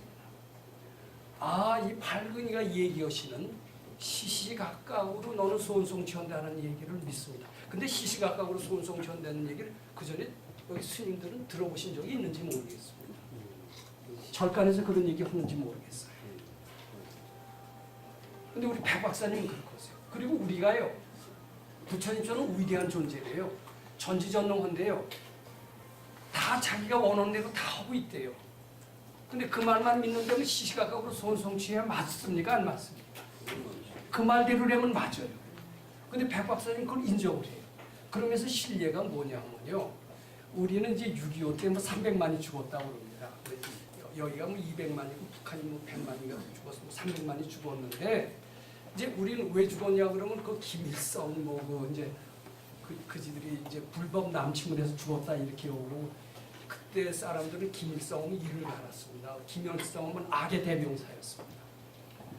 근데 밝은이는 어떻게 했어? 그때 임진왜란 하면 임진왜란 때 몇 많이 죽었는지 모릅니다. 그때도 많이 죽었을 겁니다. 그럼 이를 갈죠, 일본 놈. 그럼 외놈 때문에 우리 부모가 죽고 처자가 죽고 뭐 사람만 죽은 게 아니라 귀를 비어가고 코를 비어가고 그래서 그 뭐 사망대사가 찾아오고 그랬다고 그러지 않습니까? 그래서 일본 놈은 이를 갈고 이렇게 됩니다. 이게 보통 세상의 판단입니다. 그리고 복수를 하려고 합니다. 근데 밝은이도 그렇게 볼까요? 일본 사람이 죽였다고 그리고 6.25 때 김일성이가 죽였다고 할까요? 근데 일체유신조의 원리에 입각해서 한번 해석을 해보시라고 저는 말씀드리고 싶습니다. 자, 일체유신조의 원리에 입각을 해서 해석을 한다면 모든 것은 다 자기 마음이 만드는 겁니다. 내가 죽겠다고 그러지 않으면요, 임금도 못 죽이고요, 하늘도 못 죽인대요. 그 말 믿어집니까? 안 믿어집니까? 이게 6.25 때 그렇게 수많은 사람이 죽은 건 김일성이가 죽인 게 아니라는 거예요. 지가 죽겠다고 그래서 죽었다는 겁니다. 죽을 놈이 죽겠다라는 거예요. 이제 이렇게 얘기하면 그 유가족들이 저를 이를 갈 거예요. 왜 계산을 지르려 한다. 나는 김일성이를 이를 알고 있는데 김일성이를 용서하고 그 죽음의 잘못을 우리 할아버지한테 돌려? 저를 욕할 거예요. 근데 잘 생각해 보세요. 이게 일체유신주의 원리에 의해서 비추어 본다면 죽음은 지가 택한대요. 나 살겠다 그러면은 임금도 못 죽이고 하늘도 못 죽인대요. 다 지 소원대로 죽는다는 거. 이거 굉장히 중요한 겁니다. 저는 이제 그 말을 믿게 됐습니다. 근데 실제로요, 특히 서양 사람들 책에서 이런 게 나옵니다. 에이, 내가 어느 회사 시험을 치는데 거기 합격만 한다면은 거기 합격하기 되게 어려운데 합격만 하면 이 팔이 하나 없어져도 좋을 정도로 나는 아주 큰 기쁨을 알겠다. 이제 그렇게 생각을 했대요. 근데 실제로 그 기록에 나와 있습니다. 그 회사에서 합격하는 순간 싹 넘어져서 팔이 부러졌다. 그 팔이 부러진 것은 누가 생각한 빙판길에 재수가 없어서 부러졌다고 그렇게 해석을 할 겁니다. 그럼 빙판만 아니었으면 합격도 오고 온전한 팔로서 뭐 여행도 다니고 자랑도 오고 얼마나 좋은데 왜 그 팔이 부러졌어요? 근데 그때 얼마 전에 마음속에 그랬다는 거예요. 거기 합격만 하면 팔 하나 부러져. 그 좋아. 지가 그렇게 해서 그렇게 부러졌다는 거예요. 그 말은 아마 믿어지실 수 있을 겁니다. 그러니까 모든 지 학교 때도 그래요. 비용이나 나서 비용이나 나면 내가 거기에 좀 빠져도 다 양해가 되는데 그럼 이상하게 비용 들어서 거기 가기 어려운데 싹 빠지는 수가 있어요. 잘 됐다. 비용이 왜 이렇게 고맙네. 근데 그 비용이 발근이가 보면요 다 지가 불러서 온 비용이라는 거예요. 자, 그렇게 된다면 모든 비용은 꾀병이라는 거예요. 믿어집니까? 안 믿어집니까? 안 믿어지. 제가 어떤 분한테 그런 소리를 했다가 그냥 원망 들었어요. 근데 꾀병이라고 하는 게 약 올리는 게 아닙니다. 네가 또 고치려면 고칠 수 있다 이런 희망의 이야기입니다. 저는 그 생명의 실상이라는 그 유명한 그 일본 스테디셀러입니다. 한국인들한테도 많이 읽혀졌는데 말기암을 그대로 고치는 그런 얘기가 많이 나옵니다. 근데 병이 주의 뭐 이런 환경 때문에 어쩔 수 없이 생기는 거라면 내 마음 돌려서 못 고칩니다. 근데 병을 부르는 것도 나요. 병을 고치는 것도 나라면은 굉장히 반가운 소식일 수 있습니다. 실제로 이제 그 실례입니다만 우리 백 박사님 얘기입니다. 저는 그때 백 박사님 만나기 전인데 그런 도인들이요 그 암이라는 병에 아마 걸릴 수가 있나 봐요. 저는 그런 도인은 암에 안 걸리는 줄 알았는데 어떻게 쓰러지셨대요. 그래서 쓰러졌다고 생각할 때부터 제가 좀 신심이 부족한지 우리 선생님 쓰러지셨으니 얼마나 고통스러우실까.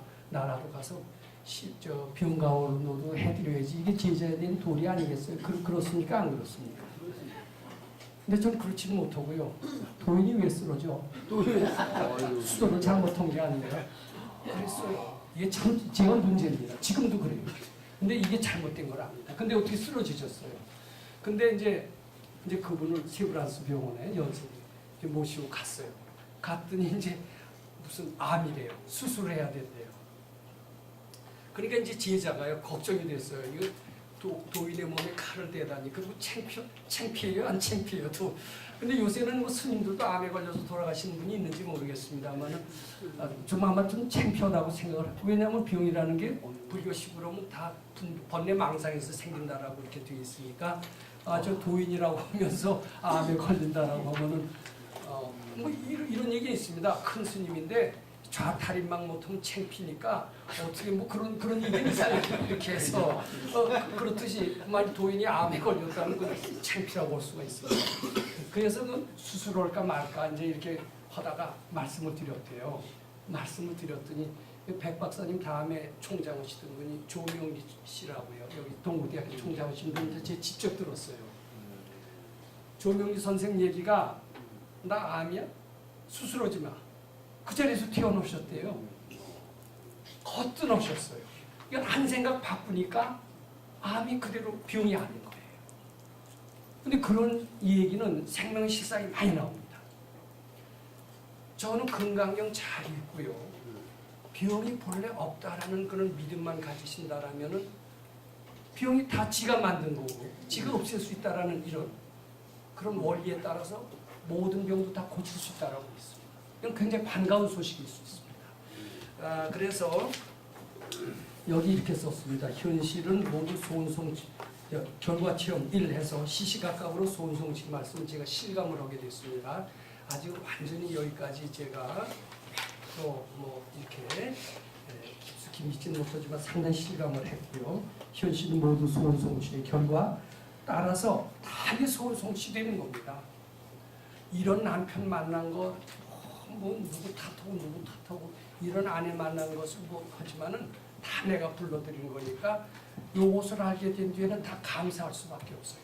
아, 내 소원대로 이루어졌는데 내가 다 불러들인 건데 누구 원망하겠어요. 다 감사한 일이죠. 이 요것을 아는 순간 불평은 다 사라질 수밖에 없을 겁니다. 그 다음에 이제 일체 유신조의 진리를 실감함으로써 기륭화복을 만드는 우리는 부처님처럼 위대한 존재라는 실감을 점점 더 느낄 겁니다. 그러면서 생각나는 대로 바로 현실이 되고 자기가 원하는 쪽으로 마음먹으면 갈 수 있다는 것을 느낍니다. 지금 백 박사님처럼 나 아무것도 아닌데 하면서 딱 일었으면 그대로도 아마 될 수가 있다라고 생각합니다. 그걸 느끼게 돼요. 이제 그 다음에 이제 지식과 지혜의 차이를 발견했는데 지혜를 얻는 방법을 이해할 수 있다라고 썼습니다. 참 근데 제가 학교에서 뭐 전문대학 교수도 했습니다만 교수 생활을 한 30년 했습니다. 30년 하면서 학생들을 많이 가르쳤죠. 가르치고 그리고 더 좋은 교육 과정을 개발하기 위한 그런 프로그램에도 참여한 적이 있었습니다. 특히 제가 이제 공과대학을 나왔고 공과대학 교수를 하면서 지금 어떻게 하면 우수한 인재를 만들 수 있느냐 하는 교육 프로그램들이 특히 미국에서 많이 개발이 돼갖고 한국에서도 우수한 공학도를 만드는 그런 공학 인증제라는 교육 프로그램을 운영하는데 제가 참여를 해본 적이 있습니다. 이렇게 해야만이 훌륭한 공학도를 만든다, 인재를 만든다라는 겁니다. 근데 그걸 잘 살펴봤더니요. 또 그리고 하버드 대학의 교육에 대해서도 제가 한번 가서 공부하고 연구해 본 적은 없습니다만 들을 기회는 좀 있었습니다. 그랬더니 그 특징이 있어요. 지금 한국의 대학은요. 거의 다가 지식교육입니다. 지식교육이고요. 또 약간 보편적인 스펙 쌓기 교육이에요. 자격증 잘 따서 성공하는 그런 교육을 지금 한국 대학에서 보고 있습니다. 지금 대학 교수 되면 그렇게 갈 수밖에 없는 것이 한국 대학의 현주소입니다. 근데 이런 식으로 가서는요, 한국은 적어도요, 초인류 국가가 되기에는 조금 힘듭니다. 지금 이런 얘기가 있어요. 하버드 대학 같은 대학이 미국에 있는 한은 중국이 절대로 미국을 따라잡지 못한다는 이야기가 있습니다. 하버드 대학에서는 세계적인 인재를 키워내는 교육의 요람이다. 이런 이야기가 있습니다. 하버드 대학이 어째서 이렇게 교육이 훌륭할까? 이게 제 관심사였습니다. 그래서 틈나는 대로 잘 한번 살펴봤어요. 그랬더니 이제 거기에 특히 이제 그 MBA 과정을 쭉 살펴봤더니요, 절대로 지식교육이 아니더라고요. 지식교육이 아니고 다 이제 케이스 스타디, 사례 연구를 해서 하는 교육인데 그 내용을 쭉 봤더니 자기 선입견이나 편견을 없애는 교육이더라고요. 특히 분임 토의를 합니다. 토론식 수업을 합니다. 주입식 교육을 안 합니다. 여럿이 토론을 하게 되면 자기의 편견이나 선입견이 없어질 수가 있습니다. 선입견이나 편견이 없어지면 어떻게 되느냐? 선입견이나 편견이 있으면 깜깜해집니다. 자기 주장만 세우고 창의적인 지혜가 나오질 않습니다. 근데 어떻게 하면 창의 있는 지혜가 나오느냐? 제가 이것은 나중에 응무소주 이생기심이라는 금강경 구절에 설명할 때도 다시 한번 말씀드릴 기회가 있고, 이 응무소주 이생기심이라고 하는 것은 기가 막힌 수도의 지침도 되지만 교육의 지침도 된다고 생각합니다.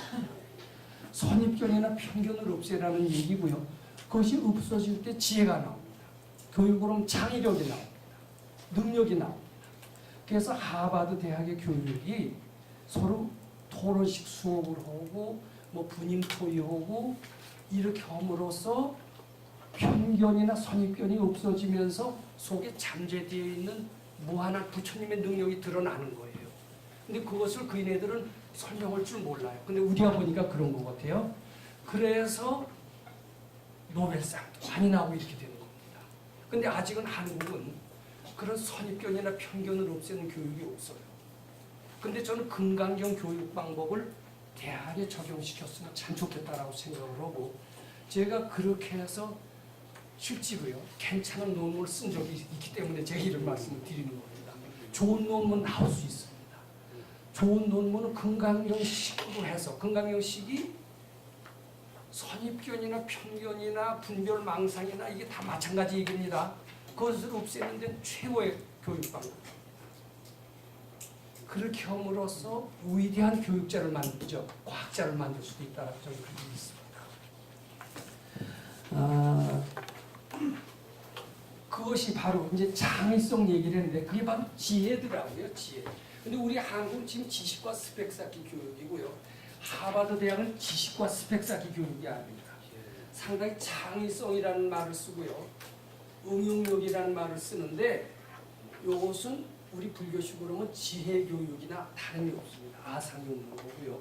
근데 앞으로요 인간지능 로봇 시대가 옵니다. 2040년이라면은 인간지능 로봇 시대가 되는데, 그렇게 되면 이런 교육은 다 사라져요. 대학 교육은 쓸 자리가 없어요.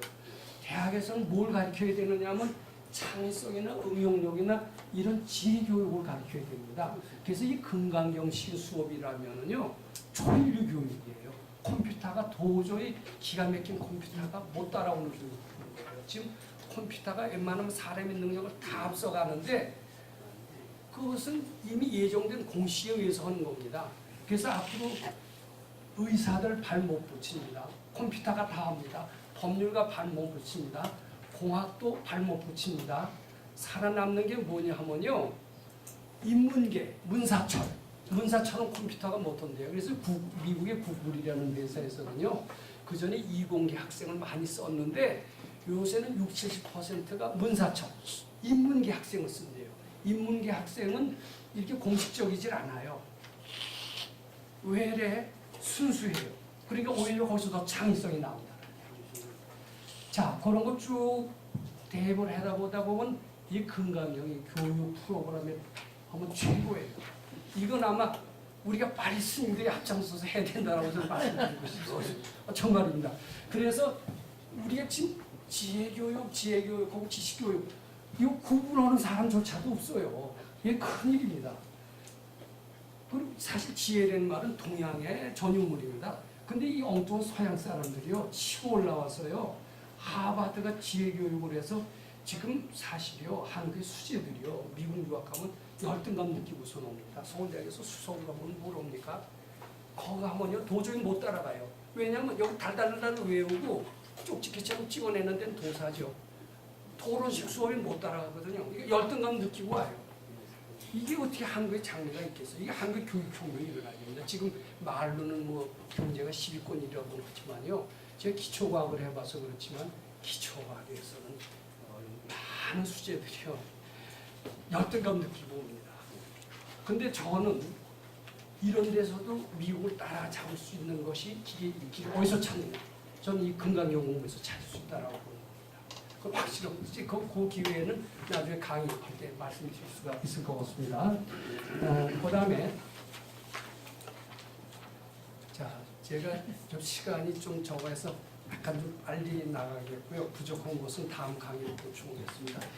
공의 진리를 좀 설명을 드려야 될 것 같아요. 이 공의 진리는요, 참 많은 불교학자들이 이해하기 힘들다라고 그렇게 얘기를 합니다.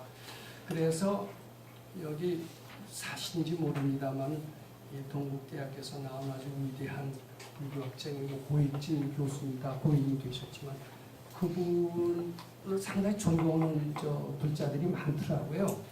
근데 그래서 공을 어떻게 설명을 할까 하다가 공을 연기론으로 설명을 그렇게 하시더라고요. 근데 공이 연기론으로 설명이 잘 되느냐면 연기론도 구름 잡는 거고 공도 구름 잡는 거 같아서 연기론 갖고도 저는 설명이 잘 안 되다가 제가 실감을 좀 했던 것 같습니다. 뭐냐면 여기 공의 진리를 실감을 했다라고 쓰고 처음에는 잠이 본래 없다라고 그랬고요.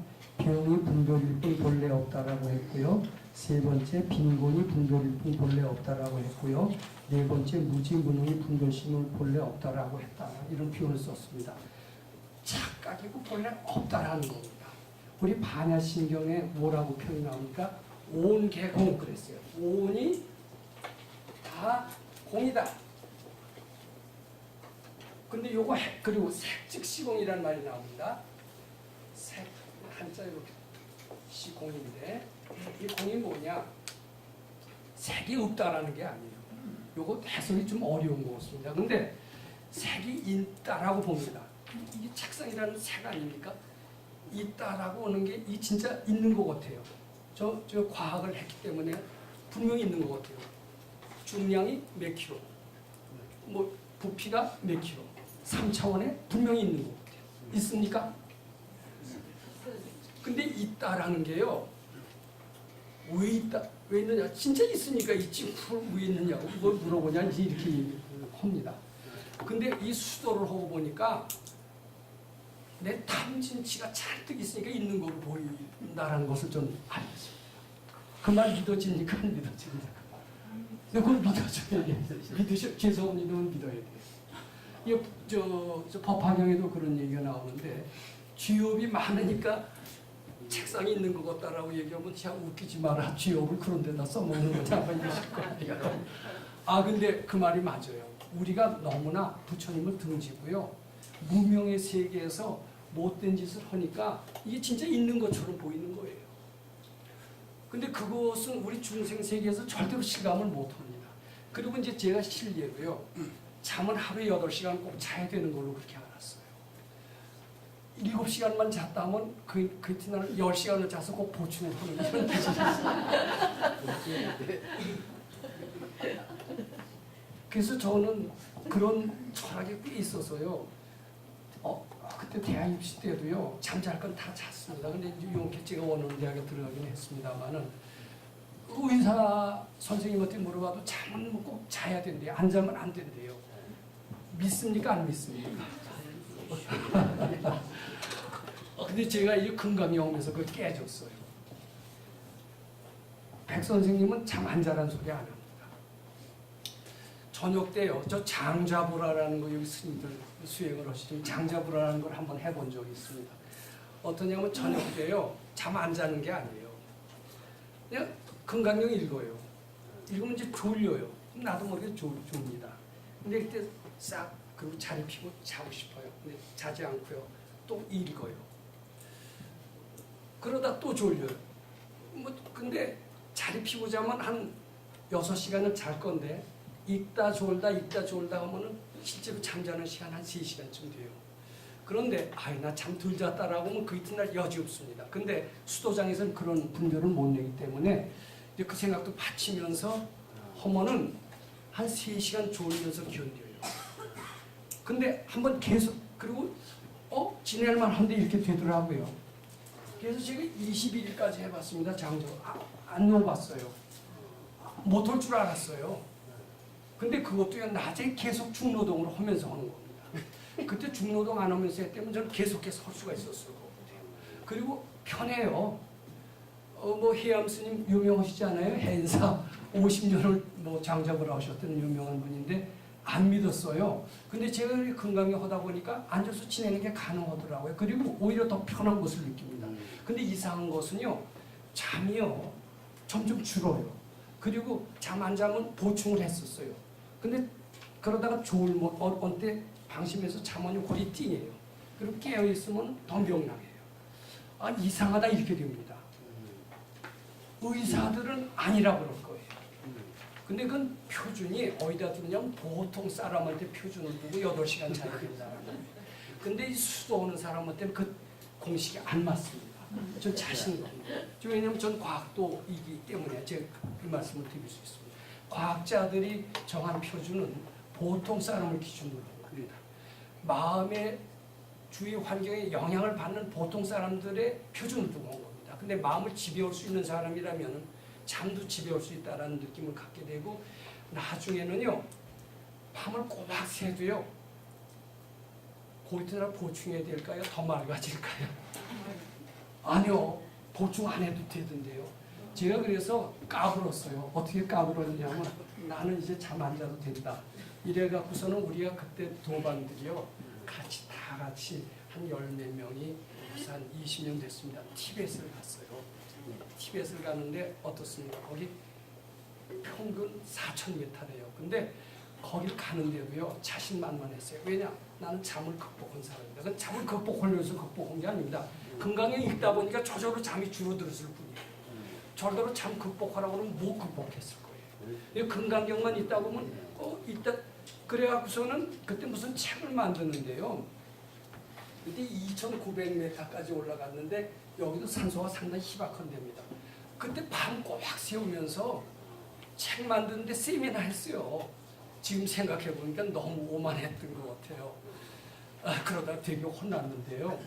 제가 분명한 것은 잠이라는 게요. 진짜 꼭 자야 되는 게 아니에요.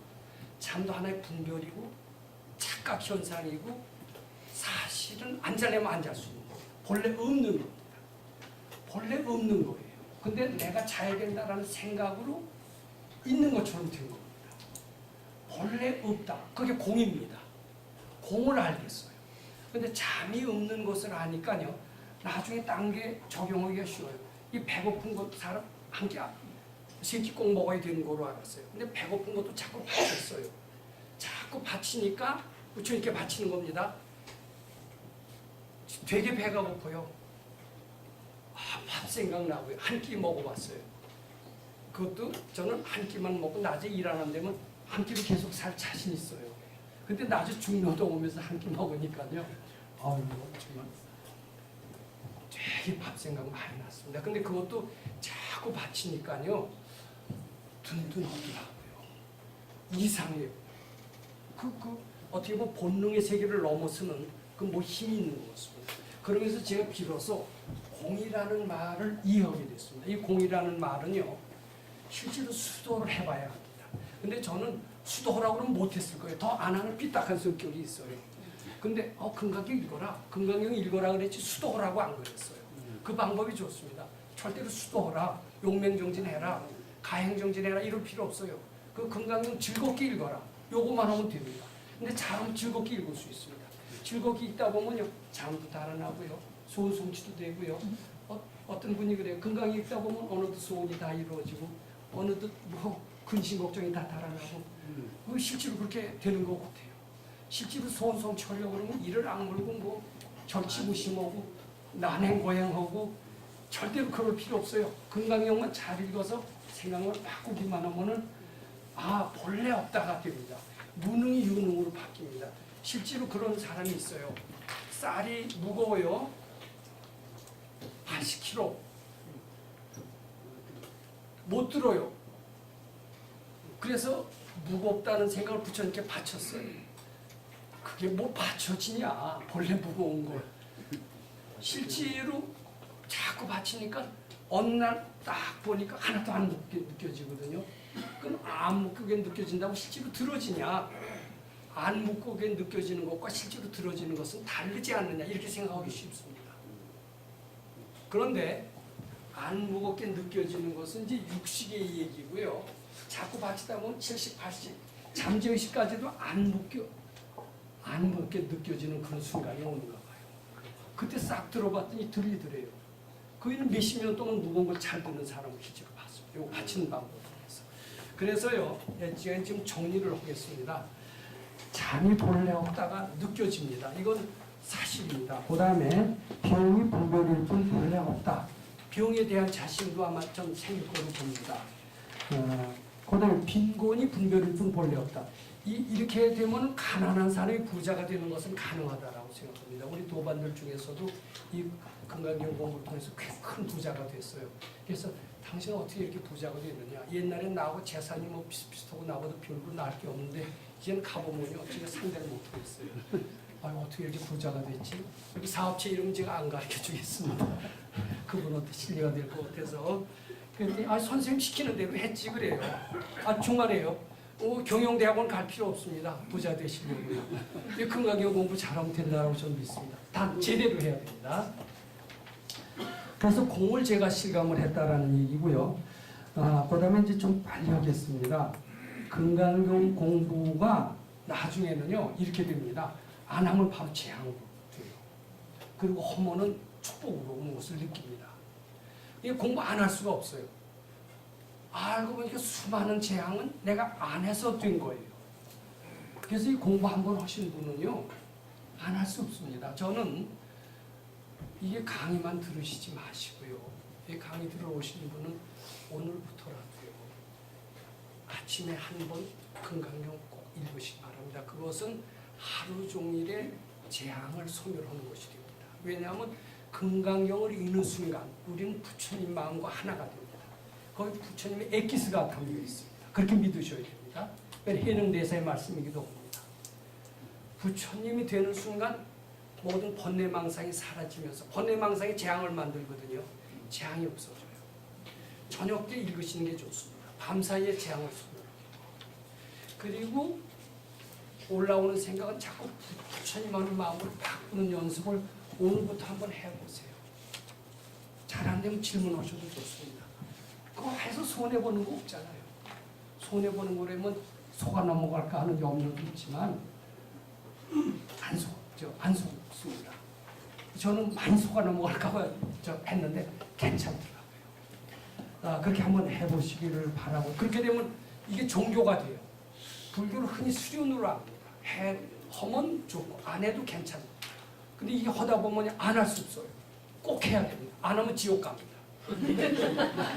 맞아요. 사람 몸 못 받아요. 사람 몸 받기 어려운 걸 제가 알겠어요. 절에서는 이게 꼭 맞아요. 사람 몸 받기 어렵고요. 사람 몸 만나서 불법 만나기 어렵고요. 불법 만나서 정법 만나기 어렵고요. 맞아요. 이게 사람 방심하면요 사람 몸 보장 못합니다. 안 돼요. 근데 이거 하다 보면 꼭 공복이 됩니다. 스님들도 이렇게 하면서 기독교가 못된 게 아니에요. 기독교에서는 안 믿으면 지옥 간다고 그러면 불교는 아니다 이렇게 얘기하시는 스님이 있는데 안 그래요.